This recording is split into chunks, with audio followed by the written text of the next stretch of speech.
ladies and gentlemen. We are back. We are live. It is the Freight Coach Podcast, the top podcast in transportation, coming to you guys every single weekday, 8:30 a.m. Pacific, 10:30 Central, to break down 10 industry headlines.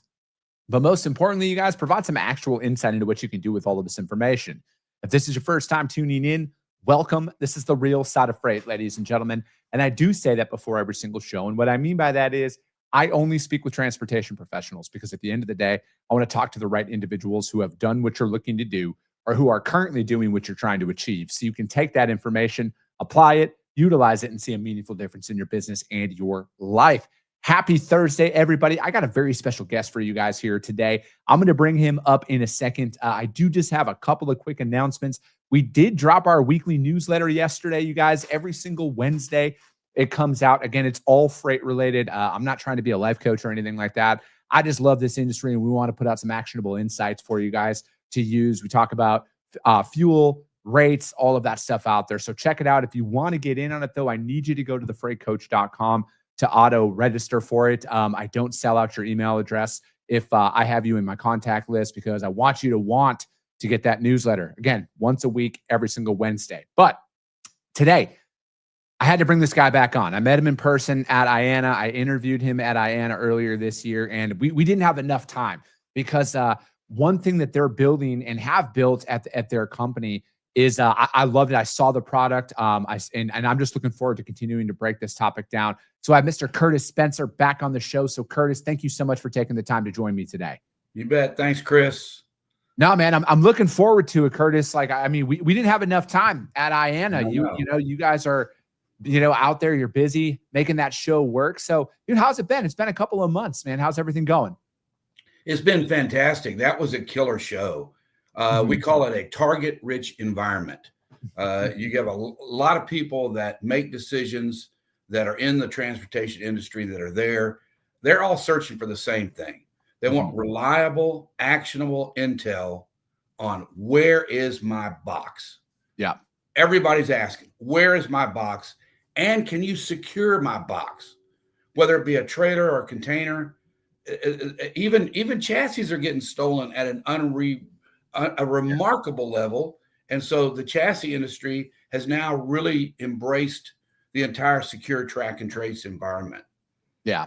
I think that, we're at a very unique time with where a lot of things are in regards to strategic theft, because it's just getting more and more elusive in how people are able to do it. And, and I think, like, we have to become more and more aware of how obvious is it that something is a tracking device, right? Because it's like, I think that we put out stuff and then people think that there's no adaption on the criminal element side of things. Like, they're constantly looking for stuff like that. And one of the things that I loved after we had our interview and I went out down to your guys' booth, I mean, dude, that fits right in, like, you can literally have covert. Yes, sir. Yeah, no, it really isn't. Like, what was one of the big driving forces behind that design decision, Curtis, to ensure that it was covert?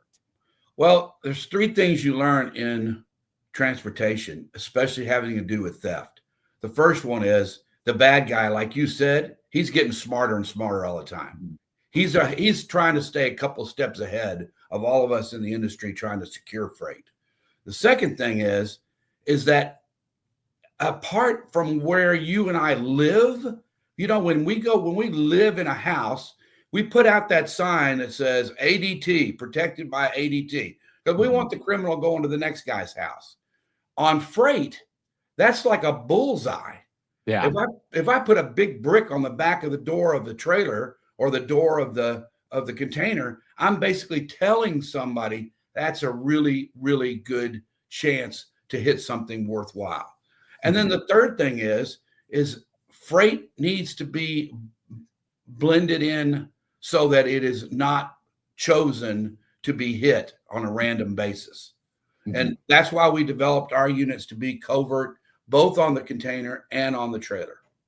Yeah, it's earlier this week I was out in Austin, Texas. My friends over at the NMFTA, they had their annual cybersecurity conference. And it's one of those events, Curtis, that you go in there, and if you're like if you're a little nervous about stuff, like go and sit in a room with cyber professionals and you Oh my realize God, how compromised a lot of stuff is and how compromised a lot of stuff can be out there. And it's like, the way that it is now is I mean, it's essentially cyber criminals are able to infiltrate into a ton of stuff out there, and they only need access into one thing. And then they can go 7, 8, 9 layers deep of your technology, depending on the third-party providers that you're using and their security systems that they even have in place. Yeah, you're exactly right. If you remember that, it was on 60 Minutes where the tequila was stolen in Mexico, or actually it was stolen after it crossed the border.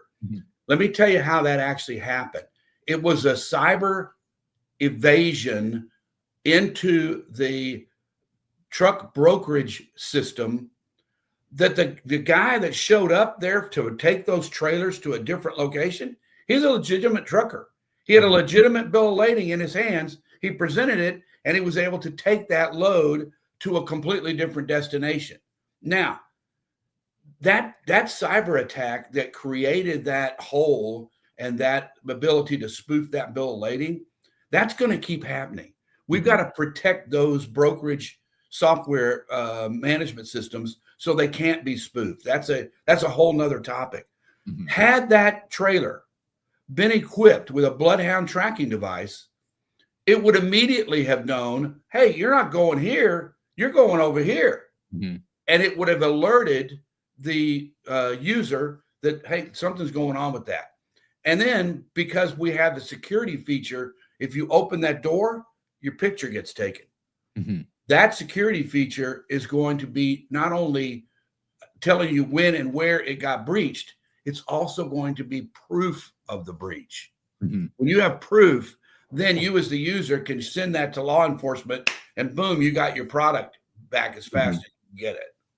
No, and that, I mean, there's a lot of stuff that has been going on in this industry for a long time with how strategic theft has been going on. And, and I think that people are unaware, Curtis, of how organized it actually is, right? I think they are.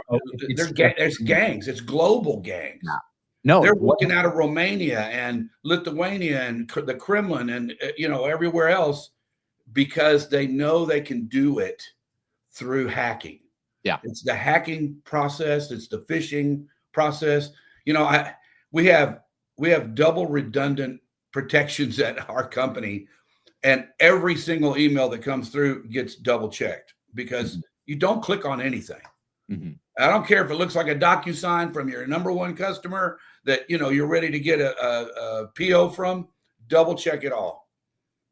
No, I agree wholeheartedly. I think that with where this is, so like, what was it about like the camera aspect of it? Because you brought that up, like, hey, if you open the doors, like, what was that feature? Why was that added into there, right? Because I think when most people think tracking, Curtis, they're like, oh, it's just the location update. Exactly. You can see exactly where that container is or that chassis is at any given moment. Chris, I'm going to tell you something. When we started out building this thing, we had 3 tenets: covert, inexpensive, and it has to have a security feature that beats anything on the market. Nothing has ever been on the market that does what we do in a self-contained unit. Nothing. And so it had to be covert for the very reasons we've just talked about, but it also had to have that security feature. The other thing we added was a very unique tamper switch that screams when and where it got removed and takes the picture at the same time. So normally it's a light sensor that turns the camera on, but we also added it to the tamper. So if you try to remove our units, which is very difficult to do, by the way, because they have 700 pounds of force with those magnets. If you try to remove them, the tamper switch goes off and it screams, here am I, and takes a picture. We actually caught a guy in Mexico. Oh, really? We caught a guy on a trial. Yeah.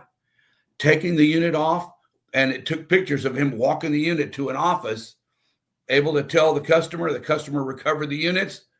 End of story. Yeah. So like, do you think that, because I think that there's got to be something out there that lets people know that there's additional trackers on these trailers, right? That are out there. And like, how do you like what, like the security features that you're talking about, like, why do you think some companies don't go that far with it though, right? Is it a cost perspective that prohibits people from It absolutely is, and we patented all of this so that we're protected. But the key has been that, for a while, everybody just wanted to know, give me cell GPS. Just give me cell GPS. Yeah. So it wasn't available in certain areas of the country. It wasn't available in certain foreign countries. It wasn't available on the ship. And so that was sort of like the minimum requirement. Just give me some cell GPS knowledge of my unit. Mm-hmm. Had nothing to do with security. Also had nothing to do with the sensor suite that we also have inside: temperature, humidity, CO2, voluntary organic compounds, and shock. This has become a huge feature that we developed from the beginning, because Chris, damage has now become a huge issue along with theft. Mm-hmm. When did it happen? Was it on the intermodal train? Did it hit higher than 10 G's? What happened and when did it happen? Because theft because damage and the insurance related to that has to be determined and isolated so that the right party is responsible. No, I mean, I talk to carriers frequently who have dealt with that exact situation. And it's bad. It's no, 100%. I know personally of shipments that I was working on early on in my career as a broker, right? Food shipments as well. So anybody who's ever moved a food shipment Yes, before sir. knows that they are not going to put one piece of product on that trailer if there is any visible damage, that were like halfway loaded, and then all of a sudden the loader ripped the sidewall of the trailer out and then tried to blame the driver and say that that was there, and then they rejected the product. And then the carrier's not going to file an insurance claim for that. They're going to pay for that out of pocket, because then their insurance premiums go through the roof. Yep. And it's an onslaught, right? Like, there is the amount of asset owners in this country in regards to chassis, trailers, all of that stuff, containers, you name it. They just have a massive target on their back for theft, for damage. Not saying that there is never a situation where they caused the damage, but like, again, I've mentioned this on the show a few times. Most of these drivers are guilty until proven innocent, right? And it's a very unfortunate situation with where we are with a lot of stuff. It really is. And you know what? The railroads are getting blamed as well. We're doing a couple of trials with the large railroads, and it's all about that shock sensor. And can you then tell me how the shock happened? And so our units can do that. And it's a very important piece of the insurance play, because like you said, they're guilty until proven innocent, and the other thing, I go back to that tequila case, that trucker, he showed up with a bill of lading that was legit. And he's innocent in this whole thing. He went on to a load board, found a load that wanted to go from Laredo to LA, and he picked it up. He wasn't doing anything wrong, but you're right. The trucker ends up getting blamed more and more and more. And if you have a combination unit, that's what I want to keep on bringing home about us. We developed this as a combination unit to check for the sensing of the temperature, humidity, and shock, to check for the breach, to be accurate. We have cell and SATCOM and an IoT mesh. We have 3 comm pathways. So if one fails, the other one picks up. If that one fails, the third one picks up. Yeah. So in the global environment where you have all these multiple custody transfers of your product, Asia all the way to, let's say, Chicago, I mean, that goes through how many hands? That may go through 22 hands in 22 separate companies who were all, quote, insured and responsible at the time, right? No, absolutely. And so, speaking of that, if you have three different methods, what powers all of these units, Curtis? Is it solar? Is it battery? What keeps battery? It's battery, and the outside unit has some solar on it. But let me tell you what, we've been in business now 3 years. At least 9 months of that time, our entire engineering crew, which basically came from the military prime contractors and NASA. Now think about NASA having to deal with battery power. Yeah. These guys wrote the book on it. And so we have taken that battery, that unit of each watt, each volt, each amp that's required, and just shimmied it down to the absolute bare minimum. Mm-hmm. So in doing that, we also store and forward the information. Our ping rate, we had a competitor come and talk to us, and I said, well, how are you getting 10-year battery life? He said, we ping once a day. Once a day? On the ocean, maybe. Yeah. But once a day in a truck life, that's the entire shipment. That's the entire 350, miles. So we ping every 3 hours normally, and it's set by the customer. Oh, I want 30 minutes. I want 15 minutes. We set it for whatever the customer wants. Mm-hmm. Over the air, not having to take a unit and, retool it. So yeah, that ping rate is huge, but we got that battery life down to, an absolute minimum. It's absolute minimum. So how does that affect battery life, though? If you're out there and you say you have it naturally at every 3 hours, what's the average battery life cycle of that? And if you want to drop it down to, say, 30 minutes or something like that, how does that affect it? And how often would the customer have to replace that? So we set it at 3.5 years at 15 minutes. Okay. And 5 years at, an hour ping. But here's the deal. In our service agreement, if the battery goes bad, we send you a new one. Mm-hmm. Just like, your phone goes bad, send it in, get a new one the next day. Mm-hmm. That's exactly what our service level agreement shows. Okay. So we take care of that. We put that on us. The customer shouldn't have to worry about a battery going out or being, and it's literally a swap. Send us the bad one, we'll send you the new one. Okay. So with that being said, obviously there's a lot of data that comes out of this, right? Whether it's 15 minutes, hour, every 3 hours. How is that data being stored? How is it being sent out? How does your customer actually access that to put that off to their customer, the manufacturer, shipper, and stuff like that? Right. So we have two methodologies, both which are encrypted. Mm-hmm. Number one, all that data that you would see on our dashboard, our user interface, is completely encrypted. It's bank level, IRS level encryption. Mm-hmm. Number two, we use the cloud, a data center in the cloud, so that our information is kept completely secure. And the third thing is that if you say, I don't want another dashboard, and a lot of people don't, they got a good TMS system that's adding a lot of other information, bill of lading information, customer consignee information. We just provide you the data through an API. That API is also completely encrypted.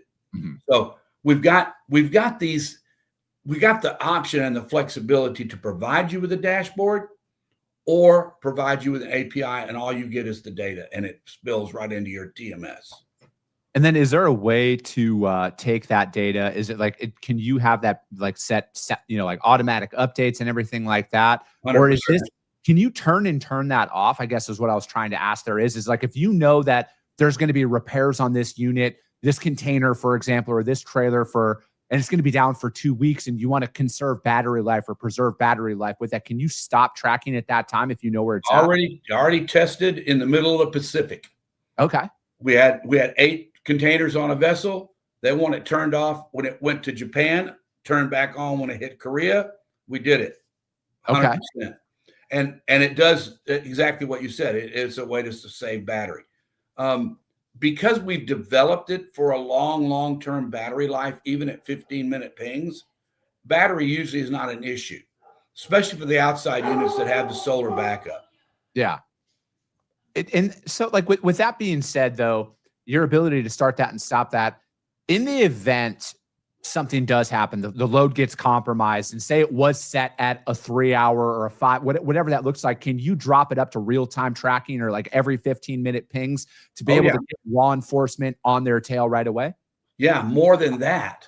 Because yes, we can also, if the customer said, now realize that the data belongs to the customer. Yeah. Whether it's a trucking company, ocean carrier, railroad, whoever is the customer, that's their data. Mm-hmm. We don't send that to anybody but who they tell us to. Sure. But think of a hot spot like Chicago or Texas or LA. and you want to put a geofence on that and say, as soon as my product goes in that geofence, add these other FBI, PD, customs. You add these people in. That's customer directed to us, but it's automatic. A breach goes out, it automatically goes to those other people. Okay. No, I think that's killer. No, 100% like that. Because I look at it as a lot of people, you're talking about cell phones earlier. A lot of people rely on driver cell phones from a tracking mechanism only. ELD devices, all of that. And I'm gonna run with this here for the audience, you guys. Cell phones have been shut off numerous times. I've had that happen on my shipment. ELD devices can be disconnected and manipulated. That is what happened with the load of tequilas, the 2 loads of tequilas that we were talking about earlier. The ELDs were hacked, you guys, and they sent them actual updates of where the truck was in Virginia when it was in Los Angeles being liquidated and sold. 100%, right? 100%. So these are those things where it's like, with where cargo theft is, not where it's going, not where it's been, where it is right now, you need to be able to have a physical tracker on your equipment, and especially if it's high value cargo that's out there. And I think it's not even in the high value cargo range anymore, Curtis. I think it's in everything. People need to start thinking like criminals. How easy would it be to liquidate a truckload of this product, whether it's cotton swab, tires, anything. You talk about tires, you talk about, in Houston, we have a lot of resin manufacturing. They're put out in 55 kilo bags, stacked up on a pallet. They're stealing loads of resin. They're stealing loads of resin. It's $30,000-$40,000 in a 53. This is not, it's not like cell phones. But here's a really, really important point that you made. I want to emphasize. People have got to start thinking that a non-powered, self-contained, on the non-powered unit is the only way. You can't rely on the ELD. You can't rely on something that's got a wire that connects up to the 7-way. You can't rely on that. That's so easy to disassemble. Like you said, they spoofed the ELD. They had them go into Virginia, and nobody knew until it was too late. No, and from my perspective, I think that with what you guys have developed here is the natural progression of where things are. It's next gen. Yes. And because again, to the best of my knowledge, and I'll let you answer this yourself, Curtis, you can't manipulate this unit. You cannot go in there and manipulate it like you can an ELD. It can't be just turned off like a cell phone unless you have the ability to remove 700 pounds of force to remove that from the unit itself. And as soon as you do, I'm going to take your picture and I'm going to scream to the back end, hey, we've been tampered. Yeah. And I think that's like, because to me, it's like, that's almost, I don't want to ever say something's fail proof because it's very, like there's never a but that right there can at least, if they know exactly what the perpetrator looks like, and then they can go in there, because again, how many times is, again, a legitimate carrier goes, picks up the load, they drop the trailer. It's a power only move, whatever you want to say. Bingo. Paint that picture. They drop it somewhere. And again, then the equipment's gone. I just look at it as it starts putting a face to a faceless crime, which is where cyber criminals are able to get into right now, because there is a physical component. But with the majority of cargo theft right now, and I could be overstating this, again, like the majority of this stuff is done by organized crime on the other side of the world. And then the legitimate carriers here in the United States of America are left holding the bag. They're the ones who are dropping this stuff if they're going to go and export it, whatever that looks like. And then they're the ones who are ultimately getting blamed for it. And it's the cyber criminals from across the world, because that's what they are, right? They are cyber criminals in our supply chain. But there's got to be somebody in the U.S. who's unloading that cargo. Correct. There's got to be somebody in that who's fencing that cargo. There's got to be some. It all is about the cargo. And the straight up fact is that's a non-powered asset that's being broke into. Mm-hmm. That's the disconnect that so many of the competitors that we see in our marketplace yeah, they're adding this and adding that and putting in fuel economy, and those are great things to have for the cab.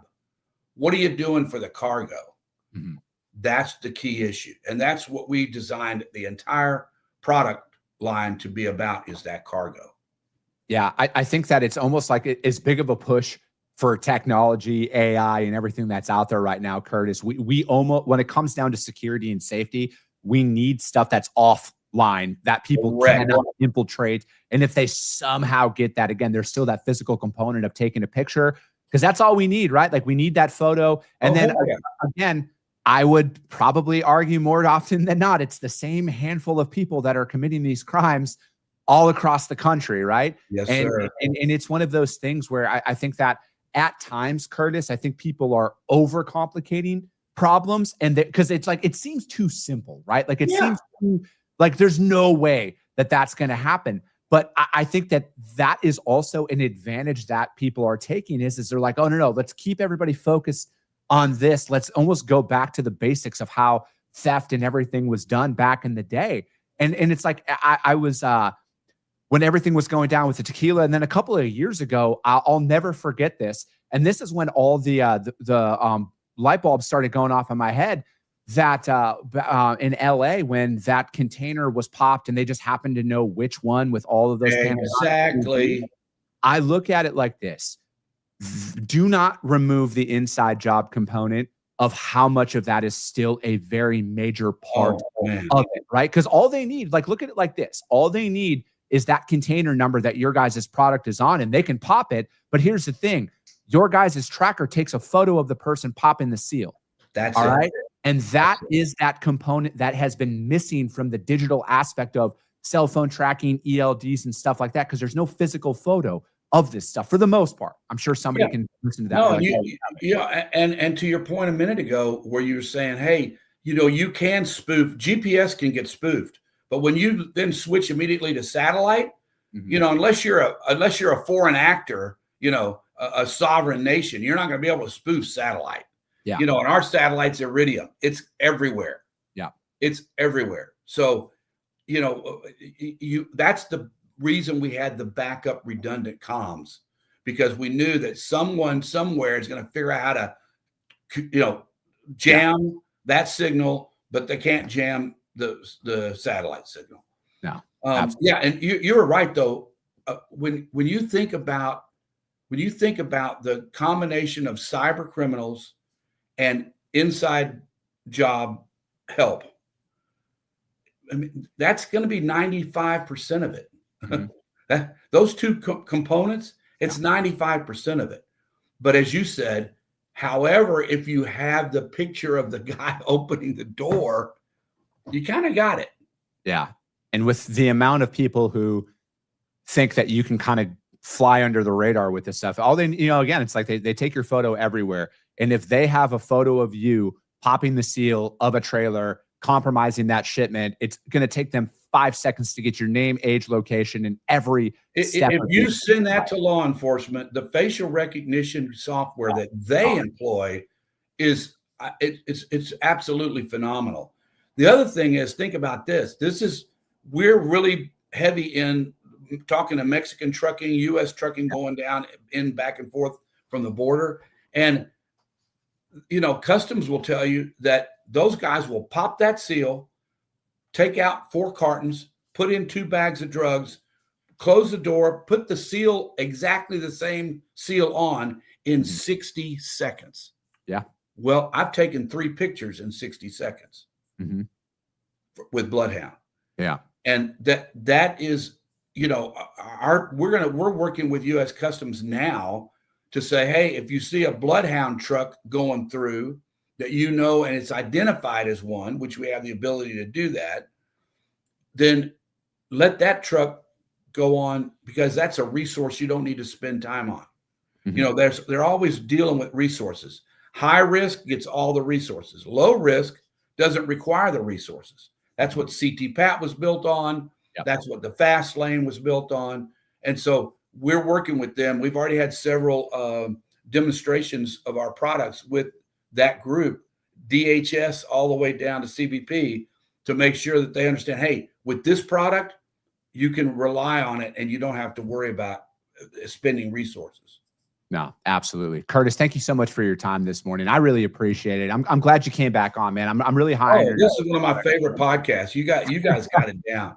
I appreciate it, man. Curtis, how does anybody reach out to you guys to find out more about what you got going on with Bloodhound? btdtracker.com. btdtracker.com. Super easy. It's as simple as that, ladies and gentlemen. Curtis, thank you so much. If you guys can't find Curtis or btdtracker.com out there, hit me up. I'll gladly put you guys in contact with them. But that's going to be it for today, ladies and gentlemen. As always, if you got value in what you heard, subscribe to the show, you guys. And if you're feeling ambitious, rank it on iTunes and Spotify, because if you saw value, your network's going to see it as well. I appreciate you guys. I love you guys. And we'll be talking to you soon.